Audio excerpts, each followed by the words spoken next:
Bom, estamos aqui para mais um ATPC formativo de Ciências Humanas e Sociais Aplicadas. Conto mais uma vez com a ilustre presença do Emerson, meu parceiro redator lá da SEDUC. Hoje a gente vai continuar a conversa nesse formato aí de dialogar sobre as práticas do currículo. Para quem não assistiu o outro ATPC, Emerson, se apresente para o pessoal. Oi, pessoal. Como a Erika falou, eu sou o Emerson, eu sou da equipe curricular. A gente costuma dizer assim, eu estou PCNP, estou coordenador, estou como técnico da equipe curricular de Ciências Humanas lá na Secretaria de Educação. E, como a Erika falou, nós compomos a equipe de redatores do Currículo Paulista. E agora a gente veio conversar mais um pouquinho sobre ele aqui, né, Erika? Isso mesmo. Bom, vou compartilhar aqui a tela para a gente conversar um pouco. É muito importante a gente lembrar que é uma conversa entre os redatores, então, do Currículo Paulista, de Filosofia e Sociologia, mas nós não estamos sozinhos, né, Emerson? Essa equipe é composta pela Tânia, que é a nossa coordenadora, por mim, redatora de filosofia, pelo Sérgio Damiati, redator de geografia, pela Clarissa e o Ed, que são os redatores de história, e pelo Emerson, que é o redator de sociologia. No outro ATPC, a gente já entrou direto em alguns pontos do texto do currículo, mas a gente considerou prudente e relevante, né, Emerson, navegar um pouquinho pelo site para que quem ainda não encontrou o caminho de onde está o currículo encontrar. Então, eu vou compartilhar a tela aqui para a gente navegar e conversar um pouquinho sobre. Tá aparecendo, pessoal? Acredito que sim, né? Sim. Estamos vendo. O endereço é esse daqui, ó, efapeducação.sp.gov.br/currículo paulista. Logo que a gente cai na página principal, o PDF do currículo está logo aqui, ó. Então, nesse link a gente encontra o da educação infantil e do ensino fundamental, e nesse link a gente encontra o do ensino médio. Basta clicar, ele já disponibiliza então o PDF para baixar, e aí a gente tem acesso ao currículo paulista, ó, 301 páginas do currículo, onde a gente extraiu os excertos para sustentar a nossa conversa, né, Emerson? Isso. Não se com as 300 e poucas páginas, tá, pessoal? Isso é de tudo, né? Tudo do médio. Aproveitando que a gente está aqui nessa página, é bom lembrar que a gente encontra, né, os documentos de apoio à implementação do Currículo Paulista do Fundamental e os guias de transição do ensino médio, que ainda tem, né, como base o currículo capa preta. Então, para o ano que vem, né, Emerson, nós vamos ter também os materiais de apoio para a primeira série do ensino médio, que é o primeiro ano de implementação do Currículo Paulista. É bem interessante isso, que no ensino médio, diferentemente do que aconteceu no fundamental, que todas as séries tiveram o currículo simultaneamente iniciado, né? No ensino médio a gente vai passo a passo. Primeira série o ano que vem, daí depois no 2022, primeira e segunda, e por fim, 2023, as 3 séries. E isso tudo é para a gente ir tendo a vivência gradual, baixando a ansiedade, porque ainda a gente tem os desafios do desdobramento dos itinerários formativos, de como isso vai acontecer na área e entre as áreas. Então, nós vamos vivenciar um ano de cada vez para que tudo isso flua da melhor maneira possível, né? Para que todos passem pela adaptação à mudança, né? Bom, vamos aqui iniciar a nossa prosa a partir do seguinte, Emerson, olha só o recorte aqui que eu vou trazer para a gente. a transição da etapa do ensino fundamental para a etapa do ensino médio. Eu acho que esse é um bom assunto aqui para a gente conversar, né? Então, Sim. vamos lá. A transição do ensino fundamental para o ensino médio está garantida na observação e realização das 10 competências da educação básica. Essas competências orientam para uma educação envolvida com o seu tempo e com os desafios do mundo contemporâneo. Dessa forma, a articulação do ensino médio com o ensino fundamental está ancorada no desenvolvimento de competências e habilidades a partir da aprendizagem contextualizada, integrada e articulada de conteúdos, conceitos e processos. Nesse sentido, parece fundamental certa clareza acerca desses conceitos, uma vez que eles nos encaminham para determinado percurso do trabalho pedagógico. Aqui é legal até a gente fazer uma pausa, né, Emerson? Porque, primeiro passo, as 10 competências gerais da BNCC são as 10 competências gerais do currículo paulista em tudo, né? Todas as etapas. Em todas as etapas, porque a gente está formando, né, esse cidadão, esse estudante, com base no que essas 10 competências aí, né, apontam. E isso é muito importante. Eu já conversei com os professores em outros ATPC sobre isso, trouxe cada uma das competências, explorando um pouquinho, mas a gente o tempo todo tem que estar desenvolvendo o nosso trabalho olhando para as competências gerais também, né, Emerson? São múltiplos olhares, né? Lembrando que logo abaixo a Érica vai ler, tem uma definição, né? Porque às vezes muitos de nós mesmos, nos confundimos. Eu estou desenvolvendo competência, estou desenvolvendo habilidade, né? Mas isso aqui não é conteúdo, essa habilidade. E lembro que muitas pessoas questionavam lá naquela primeira versão da base, mas isso aqui não é uma base, isso aqui é um currículo, porque olha essa habilidade é um conteúdo, mas enfim, é bem legal. A Érica vai prosseguir com a leitura. Vamos sim. Só quero destacar uma coisa antes de prosseguir com a leitura. Então, a gente tem na nossa vida de currículo paulista para fazer acontecer na sala de aula a competência geral. Aí depois a gente tem a competência específica da área. Aí dentro das competências a gente tem o desdobramento das habilidades. Aí as habilidades, elas estão desdobradas em objetos de conhecimento dos 4 componentes curriculares. É essa a lógica e a estrutura. Então vamos entender um pouquinho melhor dos conceitos, né? Competências. A competência refere-se ao processo de mobilização de conhecimentos, habilidades, atitudes e valores para resolver questões e problemas referentes à vida cotidiana, assim como para o exercício da cidadania. Habilidades. Vai lá, Emerson, habilidades. Trata-se de práticas cognitivas e socioemocionais, atitudes e valores que devem ser desenvolvidos e mobilizados para viver e conviver no mundo contemporâneo. São aprendizagens essenciais que devem ser garantidas para todos os estudantes em diferentes contextos do ensino médio. Os objetos... Não, vamos explicar depois. Já estamos brincando de jogral aqui com o povo, né? Vamos até o fim. A área é sua, então, hein? Os objetos de conhecimento. Trata-se de conteúdos, conceitos e processos que são aprendidos por meio do desenvolvimento das habilidades. E, por fim, a área do conhecimento explicita as particularidades no tratamento dos objetos de conhecimento e deve garantir a formação integrada do estudante.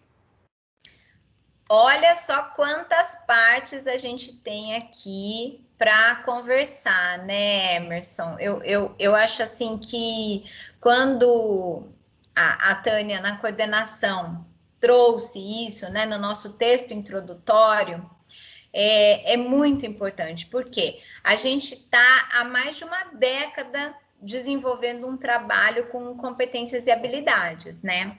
Isso. O nosso currículo capa preta, quando chegou, né, ele chega, né, passando tudo isso como um grande desafio, e a gente muitas vezes ainda encontra muita resistência e muita dificuldade no desenvolvimento do trabalho voltado a competências e habilidades, por conta da questão conteúdo, né, Emerson? Isso, exatamente. As pessoas compreendem. E também não é culpa de ninguém, na verdade, né? Porque nós temos uma. Até então, quando o currículo do São Paulo Faz Escola chegou e propôs o ensino por competência e habilidade, que não era um assunto novo na educação, diga-se de passagem, né? Não foi o currículo que ainda está vigente no ensino médio, que já foi substituído pelo currículo paulista, que trouxe a ideia.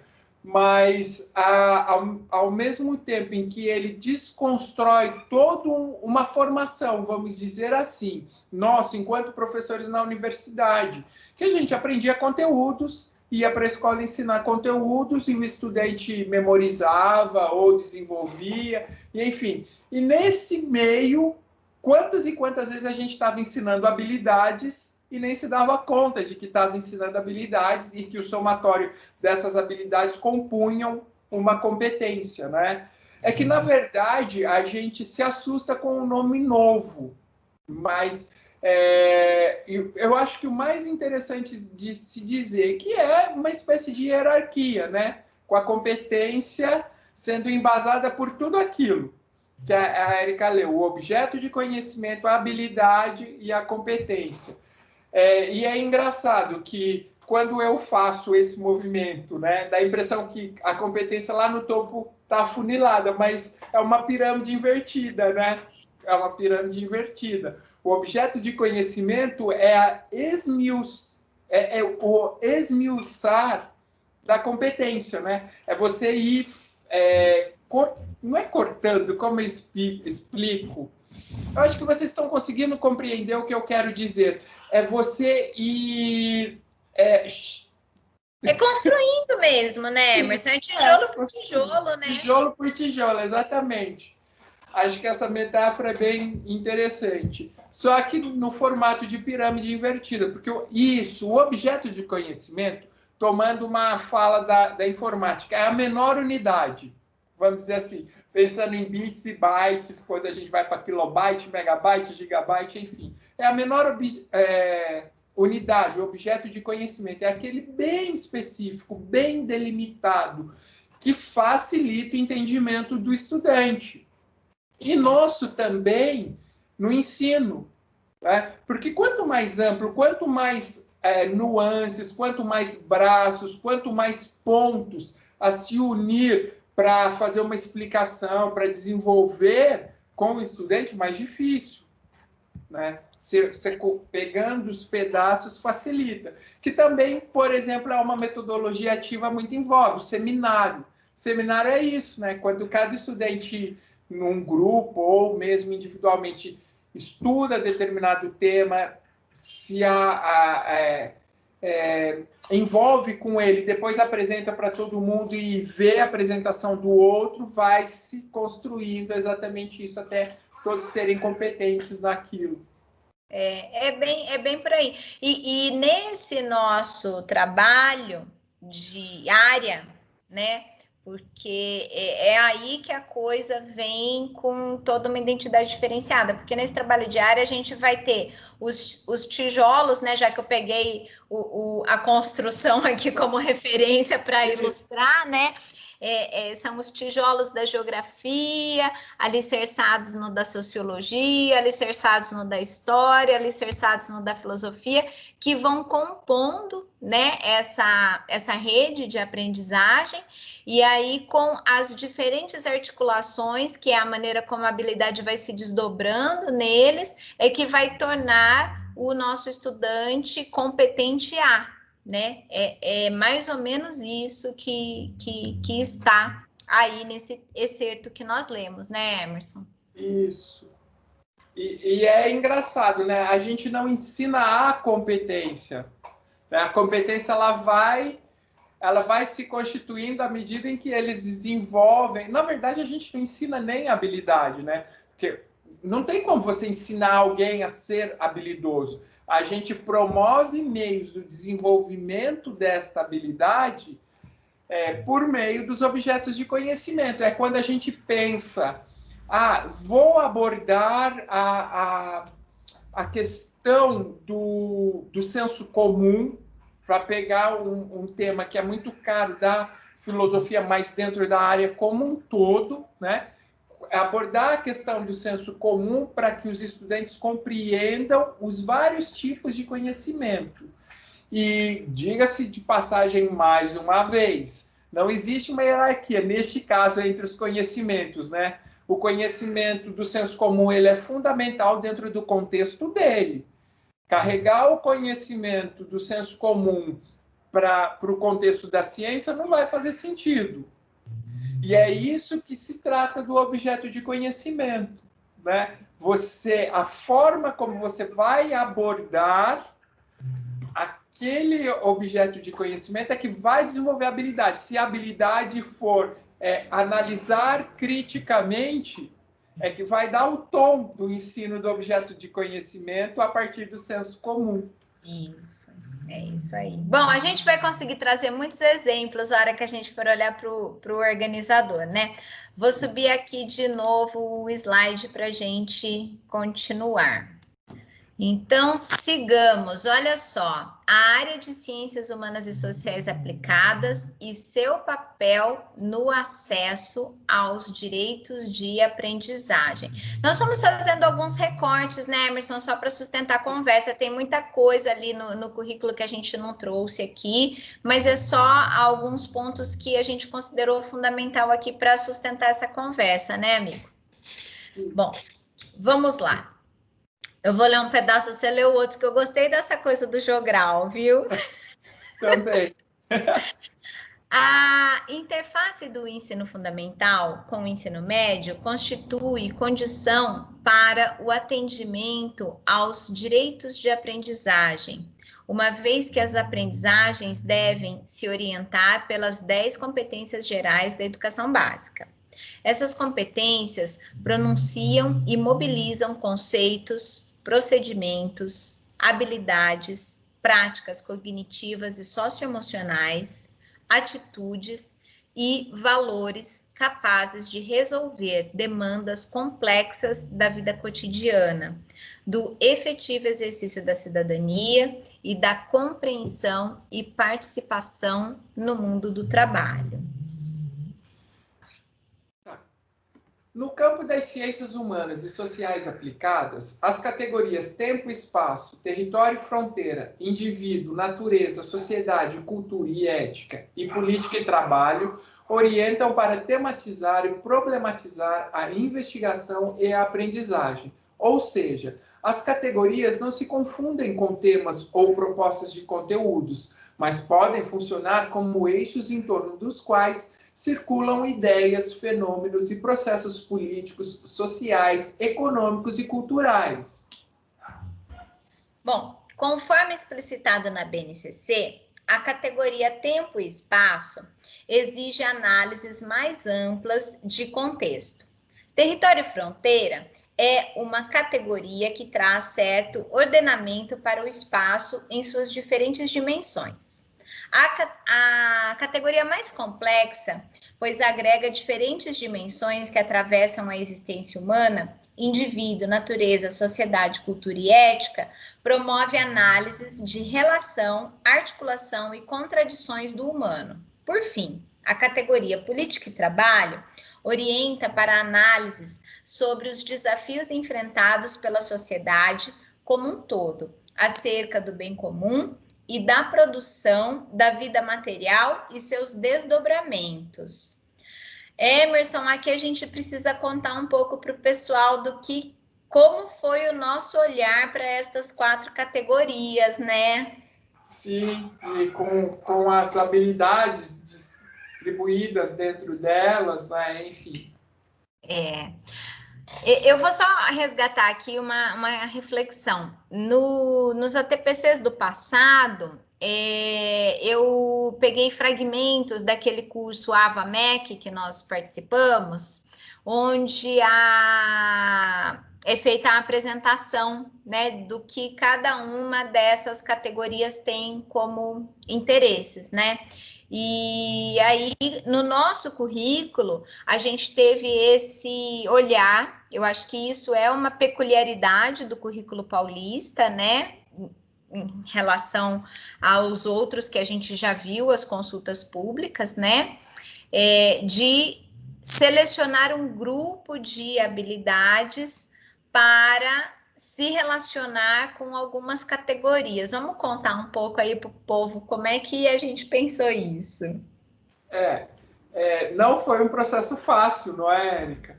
Porque às vezes a gente olhava a habilidade e falava, não, mas eu acho que ela fica melhor em tempo e espaço. Ou melhor em indivíduo, natureza. Aí já esqueci, porque ela é tão porque ela é bem grande, ela é complexa. Efetivamente, eu acho que a categoria que ela consegue mostrar os 4 componentes ao mesmo tempo. Porque quando você olha tempo e espaço, fala assim, olha, geografia e história, a princípio, né? E assim por diante. E a gente queria, como nós falamos, que os 4 componentes estivessem divididos igualmente na construção do currículo. E para a gente conseguir fazer esse movimento, muitas vezes a gente precisava deslocar uma habilidade daqui, deste lugar que ela foi apresentada para outro. Tendo essa possibilidade, a gente usou esse tipo de movimentação para ter essa flexibilização de forma que os 4 componentes sempre estivessem presentes dentro, como fala, contribuindo com os seus objetos de conhecimento. Que também, retomando uma fala que nós tivemos no outro ATPC, e eu sugiro que você dê uma olhadinha nele, não que seja necessário para você entender esse, mas a gente já discutiu algumas coisas disso lá, facilitou, a partir do momento que a gente fez essa movimentação, a presença dos 4 criativamente, que é isso que está lá no outro ATPC, que eu comecei a falar e já ia perdendo, enfim, criativamente, mas não de maneira forçada. Os 4 componentes, eles aparecem, mas não tipo, vamos apertar aqui, o formato é estrela, mas a gente vai colocar retângulo. Não. Elas têm uma certa conformidade, sim, em alguns momentos, necessariamente criadas por nós, por isso a criatividade que a Érica já discutiu conosco, chamou a atenção no outro, mas elas estão lá. E foi esse movimento que nós fizemos. Não foi fácil.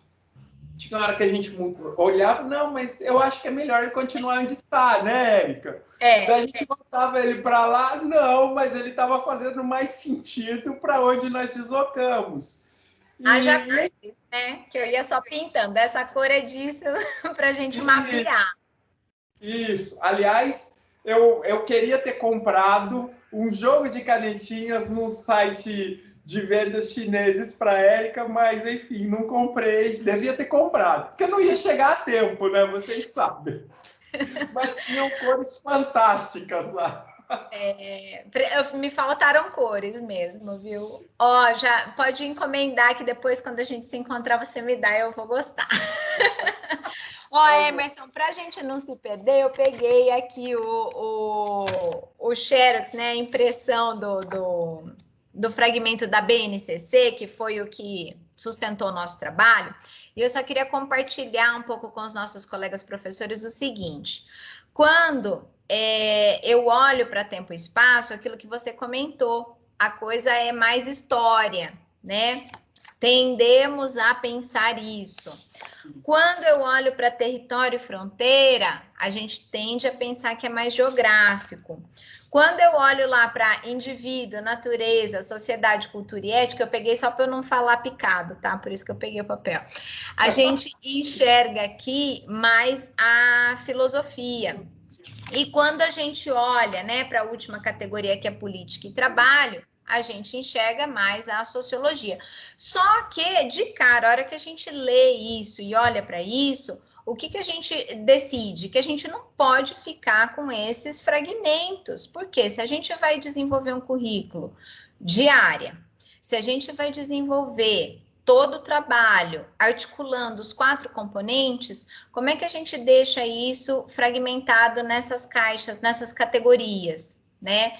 Então, por isso que quando vocês forem olhar o organizador curricular, que é a última fala nossa aqui, que a gente vai pegar só um pedacinho para começar a conversa. Se vocês gostarem, professores, depois vocês colocam lá que querem mais, aí eu e o Emerson a gente vai fazendo a análise da filosofia e da sociologia em todo o organizador, né, Emerson? Já pensou que gostoso isso? Eu acho que seria um trabalho legal. Não sei se a gente vai ter tempo. E daí eu volto, né? Isso que é legal, daí eu volto. É isso mesmo. Então, fazer essa quebra no organizador, fazer essa distribuição das habilidades dentro dessas categorias foi uma escolha muito importante. Vamos avançar, Emerson? Sim. Então, deixa eu vir aqui para o slide de novo, para o próximo excerto selecionado. Fechado.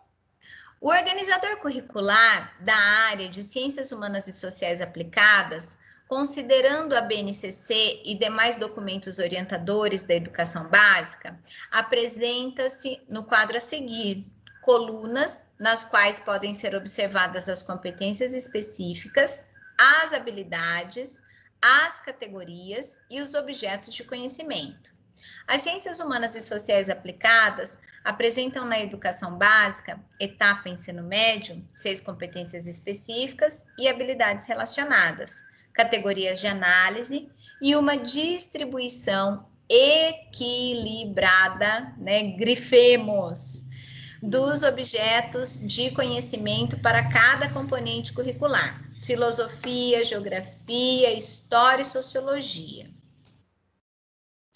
Para concretizar as propostas deste documento e para ultrapassar a dimensão dos objetivos de implementação do currículo paulista, é fundamental o comprometimento do professor com o aprimoramento constante de sua formação, sempre amparada pelo arcabouço conceitual da área de ciências humanas e sociais aplicadas, inclusive para preservar e consolidar a necessária autonomia docente e alcançar o sucesso das aprendizagens pretendidas.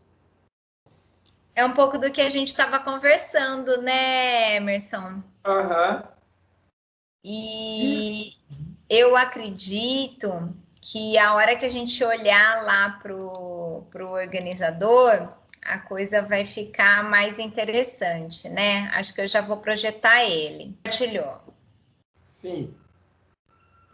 Então, vamos explorar o organizador agora da área, pessoal. Como o texto descreve, né?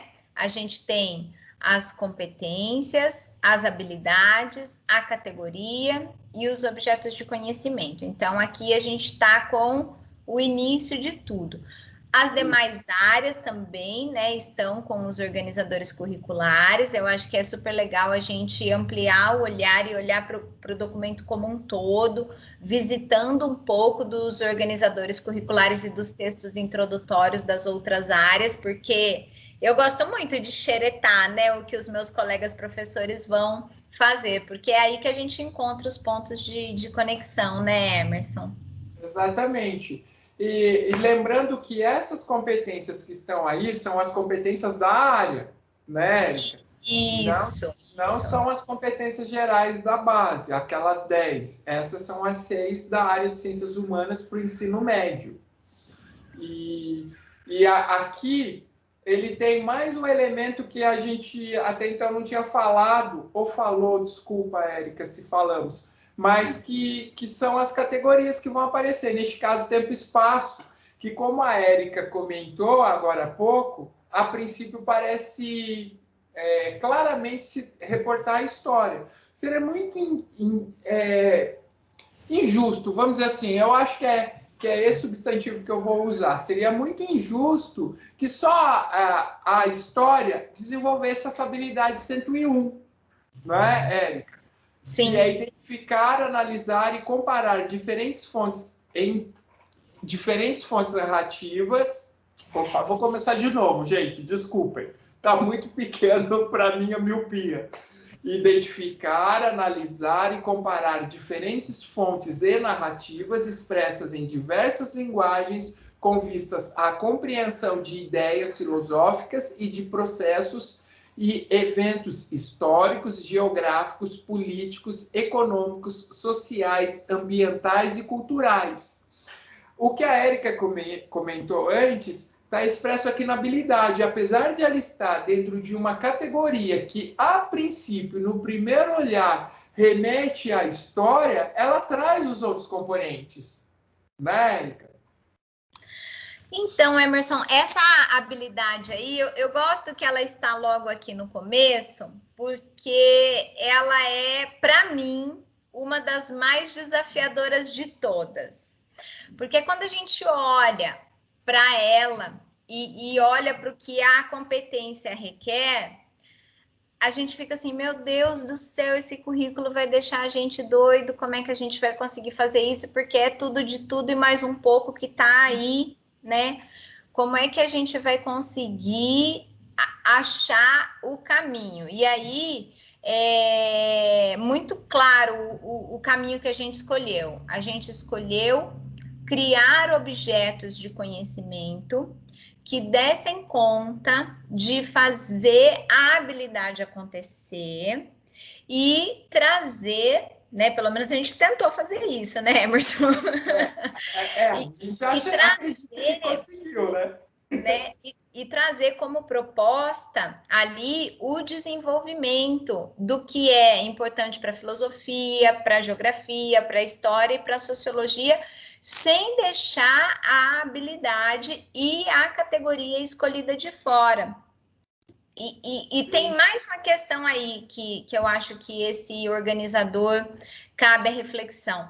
Quando a gente marca estas questões aí nos objetos de conhecimento, a gente traz, né, indícios, traz caminho, traz uma trilha, uma trajetória para o professor fazer a habilidade acontecer, né?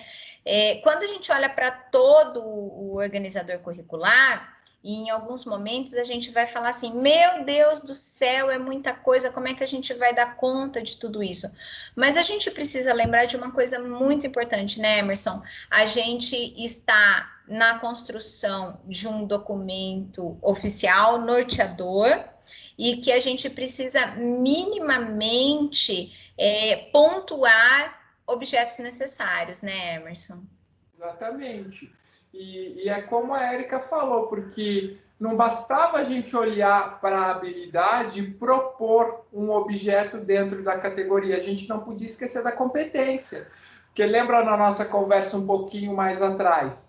A competência ela vai ser o somatório de objetos que desenvolvidos vão fazer com que o estudante, que trabalhados, né, vão fazer com que o estudante desenvolva as habilidades que serão no somatório, mais atitudes, valores e outros elementos, a própria competência dominada por ele.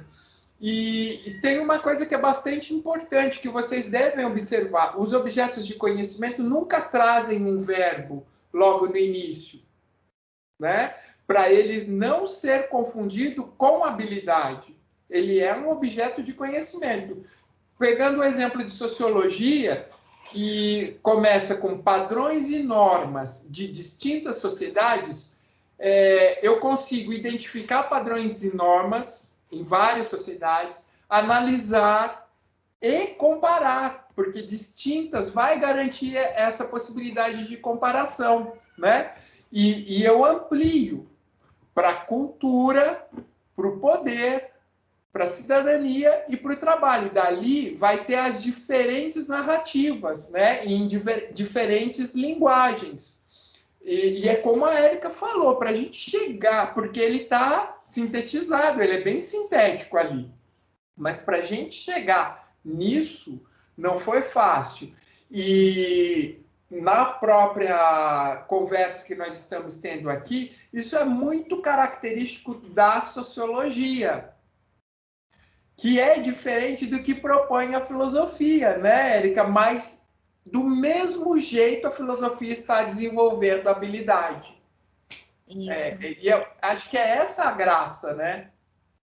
E tem mais, né, Emerson? A gente está chegando no ensino médio enquanto componentes, né? Filosofia e sociologia são coisas novas, que teoricamente os estudantes vão começar agora a ter contato, né, como componente curricular.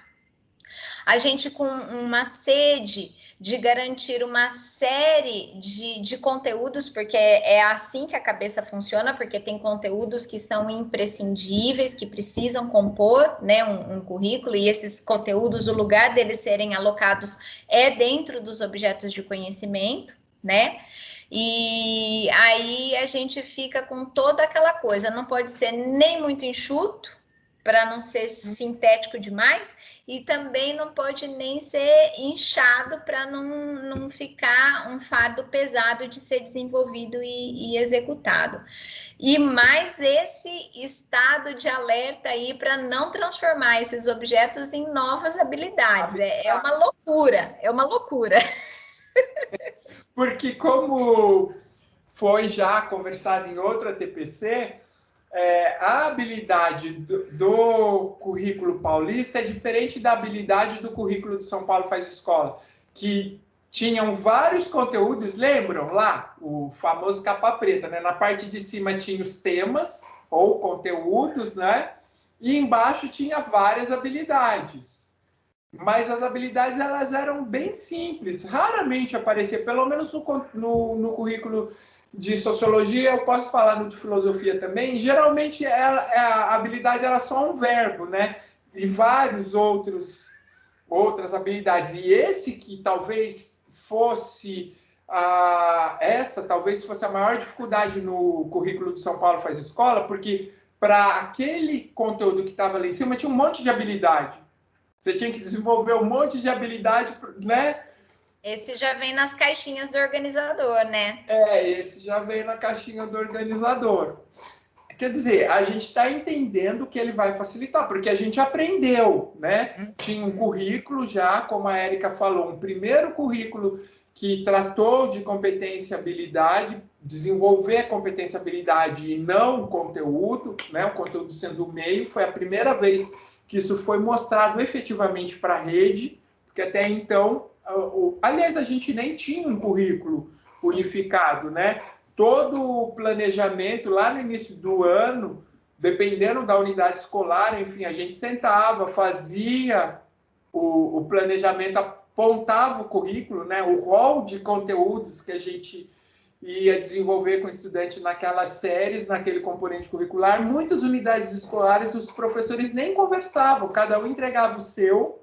Eu me lembro disso, porque eu sou meio jurássico, assim, na rede, e era muito engraçado, porque quando eu tinha um professor de filosofia, eu dava aula de filosofia também na escola, ele fazia o dele, eu fazia o meu, às vezes aluno, ele num período eu em outro aluno vinha, estava vendo coisa completamente diferente do que eu estava aplicando na mesma escola, né?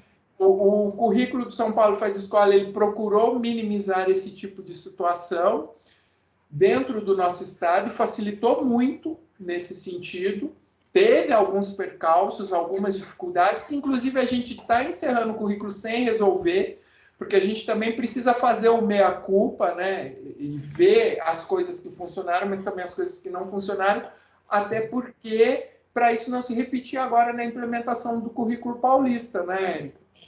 Eu acho que é imprescindível o estudo e formação continuada, né, Emerson? Porque esse é o melhor caminho para o currículo acontecer lá no chão da escola, porque a gente vai dialogando, vai conversando, né? Esse movimento que a gente está aqui agora, eu acredito que é um movimento imprescindível para os nossos professores, porque a gente vai dialogando e estudando, a gente está estudando junto, né? A gente está conversando e olhando aqui para os documentos de referência.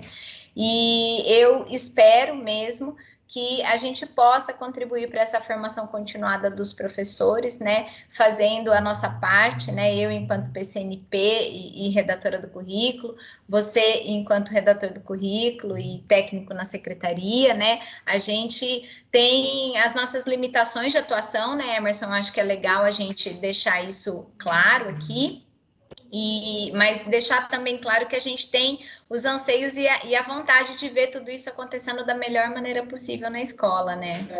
Isso, exatamente, porque passado aquele susto inicial com a proposição do novo ensino médio, porque foi um susto, sim, para todos nós professores, né? Como assim, ensino por área? Como fica a filosofia e sociologia? Porque essa foi uma preocupação ainda é uma grande preocupação da nossa rede, né? Porque a gente ainda não viu o desenho, né? A gente está ansioso para isso, né? Isso. E, enfim, eu acho que fazer com que ele aconteça da melhor forma possível para, inclusive, facilitar o nosso trabalho, né? Seja na SEDUC, seja na diretoria de ensino, seja na escola. Como a Érica falou, quanto mais a gente conhecer o currículo, quanto mais propriedade a gente tiver dele, mais fácil vai ser o nosso trabalho, e inclusive mais autonomia a gente vai ter para mexer, para repensar. E eu acho que talvez essa seja a coisa mais interessante da nossa profissão, né? Professores que somos, que a gente está sendo desafiado todo dia, toda hora. E olha o que estamos fazendo nesse momento bastante crítico, né, na nossa sociedade. A escola ela se reinventou num trabalho, num processo que precisava ser posto, que vinha sendo discutido há muito tempo, a educação à distância, e assim, a toque de caixa, sim, tem muitos problemas. Não estou dizendo que está tudo mil maravilhas, tem muito problema, mas a gente não abandonou o barco, né? Pelo contrário, a gente lutou. Estamos na luta aí, no ensino EAD. Estamos aqui, ó, fazendo essa gravação. Emerson, você acredita que já deu de novo o tempo da nossa conversa? A gente não pode extrapolar o tempo, porque são 45 minutos de ATPC formativo. Eu sou aquela rigorosa no tempo. Então, eu queria imensamente agradecer a sua participação nessa nossa formação da Diretoria de Ensino Campinas Oeste. É um privilégio mesmo poder contar com a sua participação. Imagina, eu é que me sinto privilegiado em estar aqui com vocês, conversando sobre esse currículo. E chama para outras coisas que você quiser também. Não dá para dar receita de bolo na TPC, porque é um espaço formativo. Mas, enfim, tem muita coisa que eu quero ouvir de vocês e que gostaria de falar para vocês, enfim. Eu também estou aprendendo. A TPC é para todos aprenderem, né? Sim. Então tá, gente. Muito obrigado pelo convite. Obrigada. Até o próximo. Até. Tchau, gente.